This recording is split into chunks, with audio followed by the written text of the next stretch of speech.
എൻ്റെ പേര് മാത്യു, ഞാൻ വെള്ളൂർ.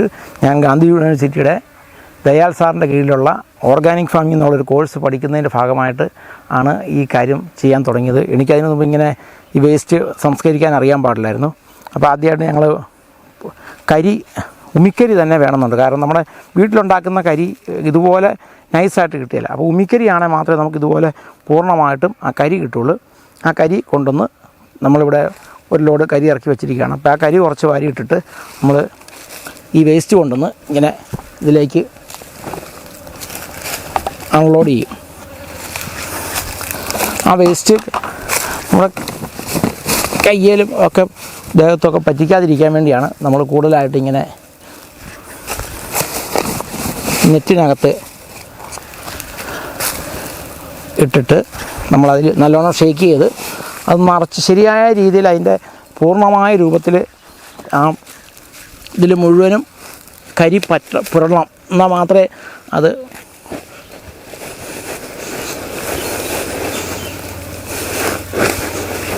അല്ലെങ്കിൽ നമ്മുടെ മേത്തും ദേഹത്തും ഒക്കെ കൈകൊണ്ട് തൂക്കുമ്പോൾ പറ്റും, മണം വരും, ഇതൊക്കെ പ്രശ്നങ്ങളാണ്. ഇതിപ്പോൾ നമുക്ക് ഏത് രീതിയിൽ നിന്ന് വേണേലും ആർക്കും ഇതിൻ്റെ കയ്യിൽ പറ്റാൻ ആഗ്രഹമില്ലാത്തവർക്കും ഇങ്ങനെ ചെയ്യാം. ആർക്ക് വേണേലും ഇത് ചെയ്യാവുന്നതാണ്.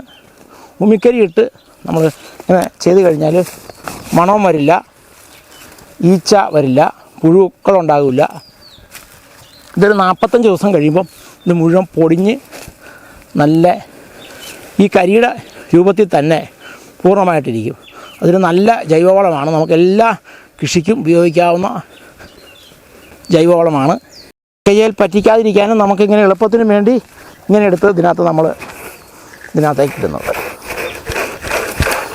ഇത് മൂടി വയ്ക്കരുതെന്നാണ്. കാരണം ഇതിനകത്ത് ഏറ്റവും പ്രധാനമായിട്ട് വേണ്ടത് എയറേഷനാണ്. ശരിക്കും എയർ സർക്കുലേഷൻ വേണമെന്നാണ്. ഇത് ശരിയായിട്ട് സാധാരണ ഒരു പ്രതലത്തിൽ കൂട്ടിയിട്ട് ഉമിക്കരി ഇട്ടാണ് ചെയ്യേണ്ടത്. അതിനുള്ള പ്രായോഗിക ബുദ്ധിമുട്ടെന്ന് മറ്റേ എലി, ഉടുമ്പ്, കീരി, പട്ടി, പൂച്ച ഇതെല്ലാം മാന്തിക്കൊണ്ട് പോകുന്നത്. അപ്പോൾ നമുക്ക് അങ്ങനെ ഒരു സ്ഥലത്ത് ഇത് ചെയ്യാൻ പറ്റില്ല. അതുകൊണ്ടാണ് ഇങ്ങനെയുള്ള ടാങ്കുകൾ ഇത് പൊട്ടിയ ഒരു വാട്ടർ ടാങ്കാണ്. അപ്പോൾ അങ്ങനത്തെ വേറെ ടാങ്കുകളിൽ ഞാൻ ചെയ്ത് വെച്ചിട്ടുണ്ട്. അതിലേക്കാണ് ഇനിയും ബാക്കിയും ചെയ്തുകൊണ്ടിരിക്കുന്നത്. ഇനിയിപ്പോൾ ഇത് ഒരാഴ്ച കൊണ്ട് ഇത് നിറയും. ഇതൊരു 500 ടാങ്കാണ്. എനിക്ക് ഒരാഴ്ച എൻ്റെ ഒരു കൂട്ടുകാരൻ തരുന്ന വേസ്റ്റാണ്. അപ്പോൾ ഒരാഴ്ച കൊണ്ട് തന്നെ ഈ വേസ്റ്റ് ഇതിനകത്തിട്ട് നിറയും. കാർബൺ സംസ്കരണം എന്നാണ് ഇതിന് പറയുന്നത്.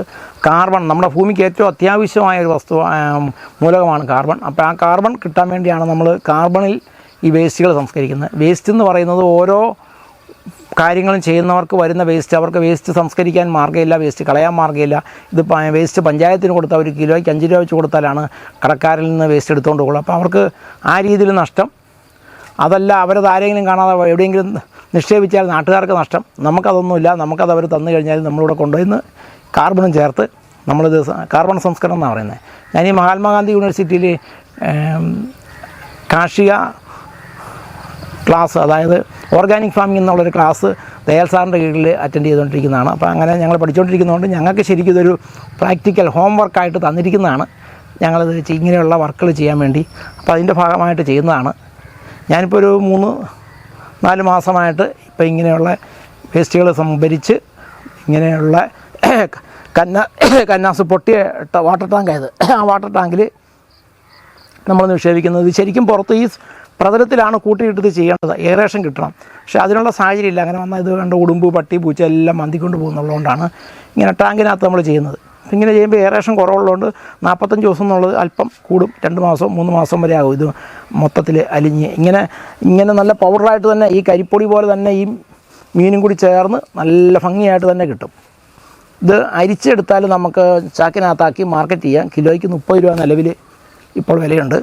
ഇത് ഭൂമിയിലിടുകയാണെങ്കിൽ ചെടികൾക്കെല്ലാം അല്ലെങ്കിൽ നമുക്ക് ബാക്കി കൃഷികൾക്കെല്ലാം വളരെ കാർബൺ കിട്ടും. എല്ലാ മൂലകങ്ങളും ഇതിനകത്തുണ്ട്. കാരണം മത്സ്യം എന്ന് പറയുന്നത് കടൽ മത്സ്യമുണ്ട്, കായൽ മത്സ്യമുണ്ട്, പുഴ മത്സ്യമുണ്ട്, കുളം മത്സ്യമുണ്ട്. എല്ലാ തരത്തിലുള്ള മിനറൽസും ഈ മീനിനകത്ത് വരുന്നതുകൊണ്ട്, എല്ലാ തരം മീനുകളും വരുന്നതുകൊണ്ട് എല്ലാ മൂലകങ്ങളും ഈ മീനിനകത്തുണ്ട്. ആവശ്യാനുസരണം നമുക്ക് ചെടികൾക്ക് വാരിയിട്ടാൽ വളർച്ച വളരെയധികം കൂടുതലുണ്ട്. അത് ഉമിക്കരി നമ്മൾ കൊണ്ടുവരുന്നത് ഈ മോഡേൺ റൈസ് മില്ലുണ്ട്, അരിമില്ല് നീണ്ടൂർ റൈസ് മില്ലിൽ നിന്നാണ് ഞാനിത് കൊണ്ടുവന്നത്. കരി നമുക്ക് അവരവിടെ നിന്ന് ഇത് വണ്ടിയെ കയറ്റി തരും. അവർക്ക് വലിയ വില കൊടുക്കണ്ട. പക്ഷേ എങ്കിലും അത് ലോഡിങ് കാശും അവരെ നറകൂലിയായിട്ട് നമുക്കൊരു നല്ല എമൗണ്ട് വരുന്നുണ്ട്. അങ്ങനെയാണ് നമ്മളിതിവിടെ കൊണ്ടുവന്ന് വണ്ടിക്കാർ തന്നെ കൊണ്ടുത്തരും. അതിവിടെ വെച്ചിട്ട് നമ്മൾ ഓരോ ദിവസവും ഇങ്ങനെ പൊട്ടിച്ചാണ് ഇടുന്നത്. ഇതൊരു 45 ദിവസം കഴിയുമ്പം ഇത് നല്ല വളമായി മാറും. കടൽ മീനും പുഴമീനും കായൽ മീനും ഉണ്ട്. അപ്പോൾ ഈ 3 മീനിൻ്റെ ഉള്ളതുകൊണ്ട് ഈ 3 സ്ഥലത്തെയും മിനറൽസ് ഇതിനകത്ത് ചേർന്നിരിക്കും. ഇത് കാളക്കൊമ്പൻ വെണ്ടയാണ്. ഈ വെണ്ടയ്ക്ക് ഞാനിപ്പോൾ ഇത് വേറെ വളമൊന്നും ഇട്ടില്ല. ഒരു പ്രാവശ്യം ഇതിട്ടത് കൊണ്ടാണ് ഇപ്പോൾ ഈ വെണ്ട ഇങ്ങനെ നിൽക്കുന്നത്. അടുത്ത ട്രിപ്പ് ഇപ്പോഴാണ് ഞാനിടുന്നത്.